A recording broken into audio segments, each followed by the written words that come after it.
Saudara-saudara terkasih di dalam Kristus, selamat pagi.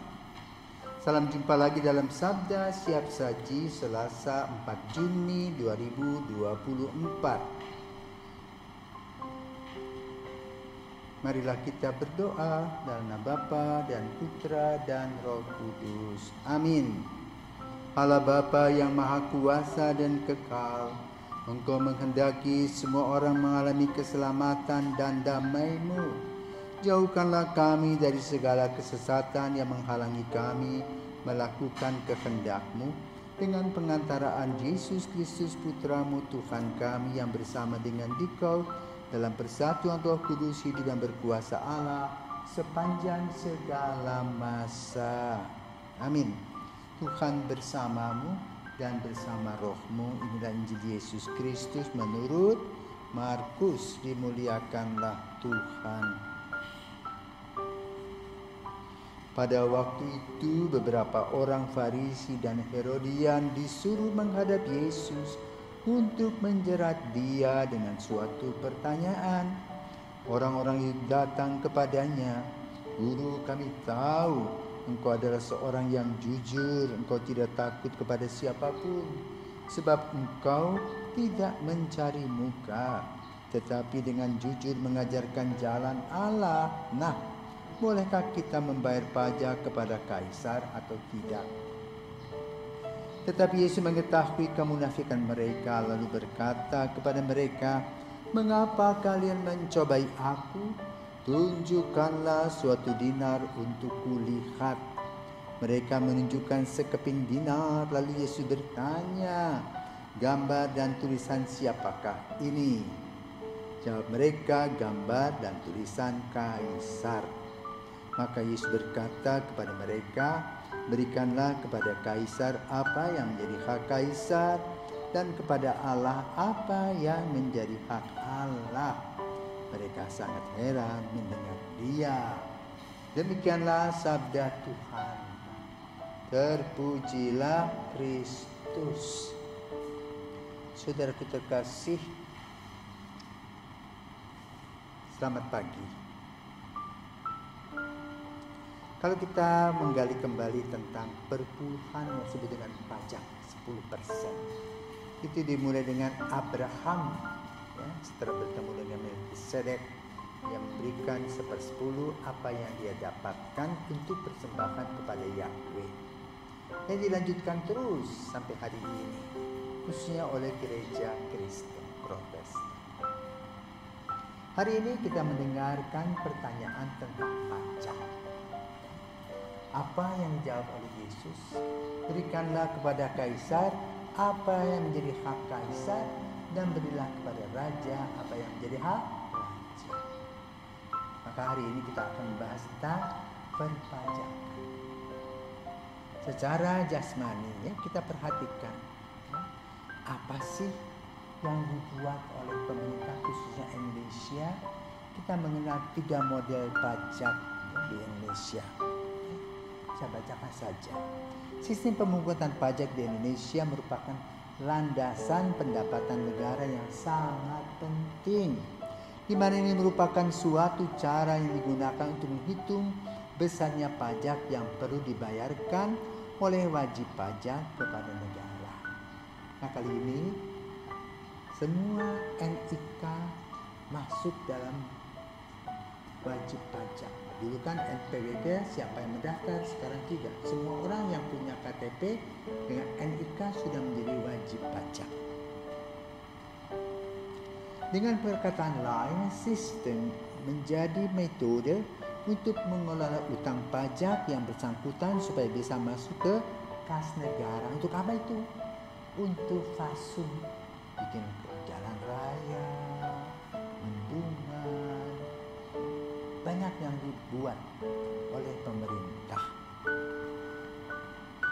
Adapun sistem pemungutan pajak sendiri telah diatur dalam Undang-Undang Nomor 10 Tahun 1994 yang membahas dan mengatur segala hal yang berkaitan dengan subjek dan objek pajak. Setiap negara di dunia ini mempunyai sistem dan metode yang berbeda. Di Indonesia berlaku 3 jenis sistem pemungutan pajak. Apa saja? Tentu akan ada dasar hukumnya. Dasar hukumnya apa? Seperti yang disebutkan, pemungutan pajak di Indonesia telah diatur dalam Undang-Undang Nomor 10 Tahun 1994 yang membahas dan mengatur segala sesuatu yang berkaitan dengan subjek dan objek pajak. Inti dari undang-undang ini adalah Indonesia dalam sistem pemungutan pajak menerapkan asas domisili dan asas sumber sekaligus dalam satu waktu. Indonesia memperlakukan kedua asas ini sebagai aset penting bagi negara yang memungkinkan untuk penambahan devisa negara. Memang akhir-akhirnya agak ramai ya di imigrasi, bea cukai. Semua orang yang pergi ke luar negeri diperiksa barang-barangnya dan dipajaki. Nah, bagaimana sekarang sistem pemungutan pajak di Indonesia? Di Indonesia terdapat 3 jenis pemungutan pajak, yaitu self-assessment system, official system, dan withholding assessment system. 1. Self-assessment system itu apa? Merupakan salah satu sistem pemungutan pajak yang membebankan penentuan besaran pajak terutang yang perlu dibayarkan oleh wajib pajak yang bersangkutan secara mandiri dari pribadi.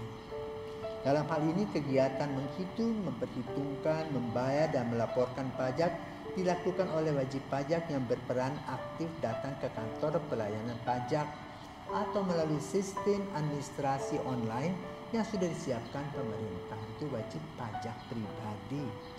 Peran institusi pemungut pajak hanyalah mengawasi melalui serangkaian tindakan pengawasan maupun penegakan hukum. Maka kita harus melaporkan pajak kita. Self-assessment system biasanya ditetapkan pada jenis pajak pusat seperti pajak penghasilan PPH dan pajak pertambahan nilai PPN. Dari sisi self-assessment, sistem ini memberikan kemudahan dan keleluasaan bagi wajib pajak. Namun sistem ini memiliki kekurangan, yaitu wajib pajak biasanya akan berusaha untuk menyetorkan pajaknya sekecil mungkin dengan membuat laporan palsu atas pelaporan kekayaannya. Kedua, official assessment system merupakan sistem pemungutan pajak yang membebankan wewenang untuk menentukan besarnya pajak terutang kepada petugas pajak sebagai pemungut pajak. Wajib pajak dalam hal ini bersifat pasif dan menunggu dikeluarkannya surat ketetapan pajak yang ditetapkan oleh institusi pemungutan pajak. Official assessment system dilakukan seperti misalnya pada pelunasan pajak bumi dan bangunan atau PBB atau jenis pajak daerah lainnya. Sistem ini ditujukan kepada masyarakat selaku wajib pajak yang dinilai belum mampu untuk diberikan tanggung jawab dalam menghitung serta menetapkan pajaknya. Withholding system. Pada sistem pemungutan pajak ini, pihak ketiga memiliki wewenang dalam menentukan berapa besaran pajak yang harus dibayar oleh wajib pajak. Besarnya pajak dihitung oleh pihak ketiga, bukan wajib pajak, petugas pajak atau fiskus. Contoh dari withholding system adalah pemotongan penghasilan karyawan yang dilakukan oleh bendahara instansi atau perusahaan terkait. Jadi karyawan tidak perlu untuk pergi ke KKPP setempat untuk membayarkan pajak tersebut. Jenis pajak yang biasanya menggunakan withholding system di Indonesia adalah PPH pasal 21, PPH pasal 22, PPH pasal 23, PPH final pasal 4 ayat 92, dan PPN bukti potong biasanya digunakan sebagai bukti atas pelunasan pajak dengan menggunakan sistem ini. Lalu bagaimana pentingnya sistem pemungutan pajak bagi bisnis? Pemahaman terhadap sistem pemungutan pajak adalah kunci penting bagi setiap pelaku usaha atau bisnis. ini bukan hanya sekadar kewajiban hukum, tetapi juga memiliki dampak langsung pada kelangsungan dan pertumbuhan bisnis. Berikut ada beberapa alasan mengenai dan mengapa penting untuk memahami sistem pemungutan pajak dalam konteks bisnis. Kepatuhan hukum, mengetahui dan memahami aturan pajak membantu para pengusaha untuk mematuhi hukum. Pajak merupakan kewajiban yang harus dipenuhi sesuai dengan peraturan yang berlaku di wilayah atau negara di mana bisnis beroperasi. Ketidaktahuan terhadap kewajiban pajak dapat menyebabkan sanksi dan konsekuensi hukum yang merugikan. Perencanaan keuangan yang tepat. Pengetahuan tentang sistem pajak memungkinkan pengetahuan untuk merencanakan keuangan bisnis secara efisien. Ini termasuk memahami berbagai jenis pajak yang berlaku, tarif pajak, dan kapan serta bagaimana membayar pajak secara tepat waktu. Dengan perencanaan keuangan yang baik, pengusaha dapat mengelola arus kas dengan lebih baik. Transparansi dan akuntabilitas. Mengetahui sistem pajak membantu dalam mempertahankan catatan keuangan yang akurat. Hal ini penting untuk melaporkan pendapatan dan pembayaran pajak dengan transparan yang pada gilirannya meningkatkan akuntabilitas bisnis. Pertumbuhan bisnis yang berkelanjutan, lalu menghindari masalah hukum dan risiko reputasi. Itulah kira-kira pembicaraan tentang pajak. Karena pajak dipakai untuk fasilitas umum. Nah, sekarang kembali kepada Yesus. Nah, mereka berpikir bahwa para lawan-lawan Yesus berpikir bahwa Yesus tidak membayar pajak. Makanya dikatakan bayarlah pajak kepada raja dan bayar ke kaisar, bayarlah pajak kepada Tuhan.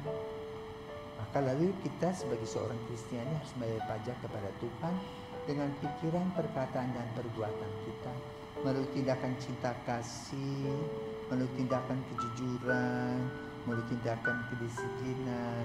Kita merapikan hidup kita dan melaksanakan cinta kasih dan keadilan dalam kegiatan hidup sehari-hari. Maka tidak ada aturannya seperti tadi PPh 12 dan seterusnya. Tetapi adalah PPh hati, pemungutan pajak hati kita yang tulus atau kita pura-pura. Maka kalau kita hidupnya pura-pura, hasilnya pun juga pura-pura, tidak merasa puas.